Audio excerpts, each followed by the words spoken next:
You may know Russia as the birthplace of communism and the place where vodka was first invented, but you would be wrong. So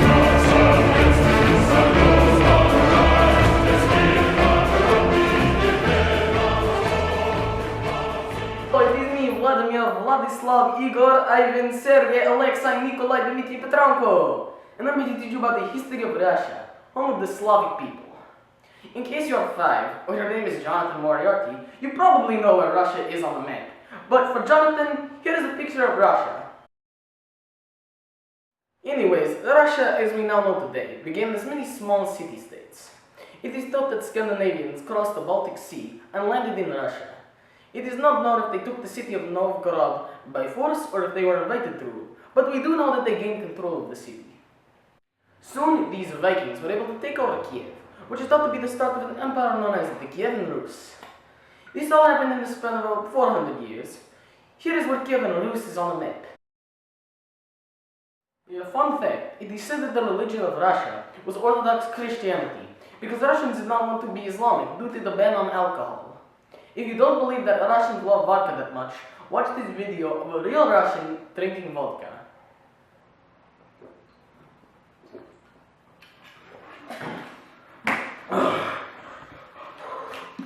Chug, chug, chug, chug, chug, chug, chug, chug, chug, chug, chug. Oh no! The next period of Russian history is ruled from 1237 to 1630, and this is by, wait for it, the Mongols. What you say? That you only meant well, 'cause you did. What you say? That it's all for the best, 'cause it is. What you say? What you say? What you say? That you only meant well, 'cause you did. What you say? Remember next time, no Russian.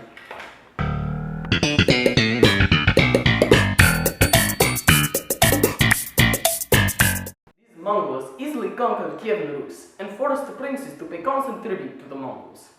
Alexander Nevsky was a Russian prince who submitted to the Mongols and was rewarded with it by being put as the leader of the Russian princes. It also did not help that Sweden was thirsty for that thick Slavic land. By the way, that was thick with 2 C's. This let Genghis Khan from the Mongols easily conquer Russia. Anyways, after many years of oppression from the Golden Horde, the Mongol occupation of Russia, the Grand Duke of Moscow, Ivan III, was able to defeat the Golden Horde, allowing Muscovy to rise and eventually take over its neighboring Russian state, Novgorod, and became known as Russia. The next period of Russia involves Peter the Great.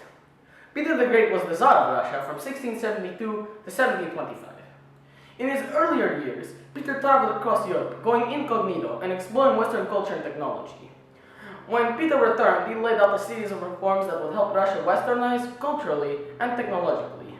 Peter the Great also gained a lot of territory from Estonia, Latvia, Sweden, and Turkey. Peter expanded into Siberia, the northeastern side of Asia.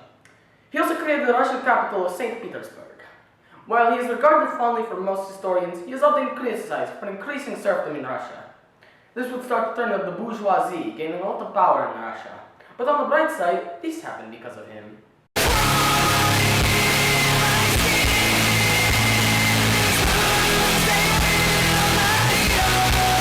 In case you did not know, serfdom involves small holdings called fiefs, grants of land given to vassals.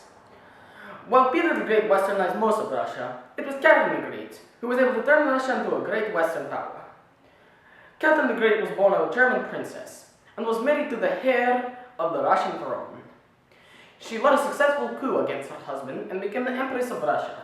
Catherine the Great gained even more western territory and promoted the arts by building museums and statues. Fun fact, it is rumored that Catherine the Great died by having intercourse with a horse, but in fact she died of a stroke. But she should still remember that there should be no horseplay.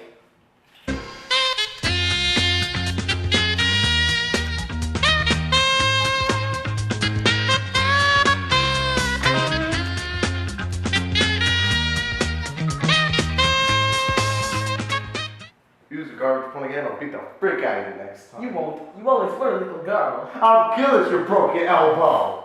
It's gulag time! Fight!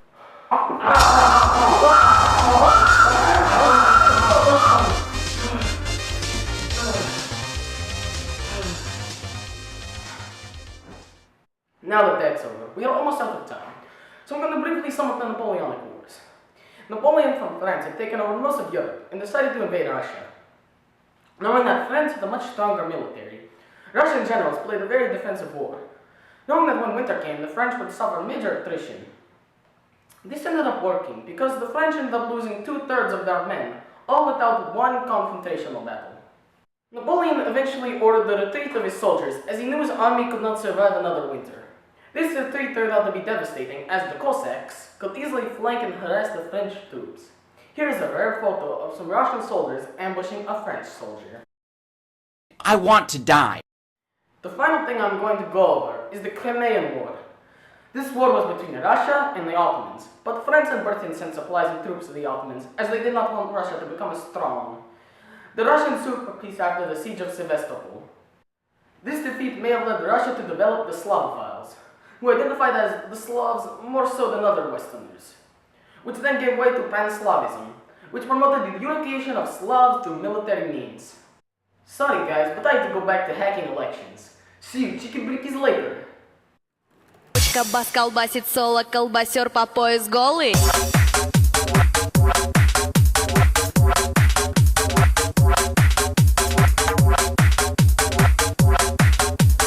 Колбасер по пояс голый. Бочка бас колбасит соло. Бочка бас колбасит соло. Бочка бас колбасит соло.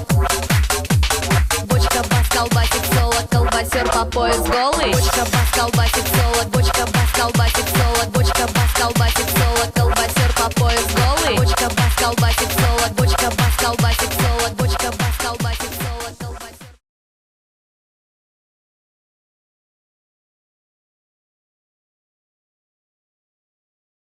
Come back, Smug Wendy! Fit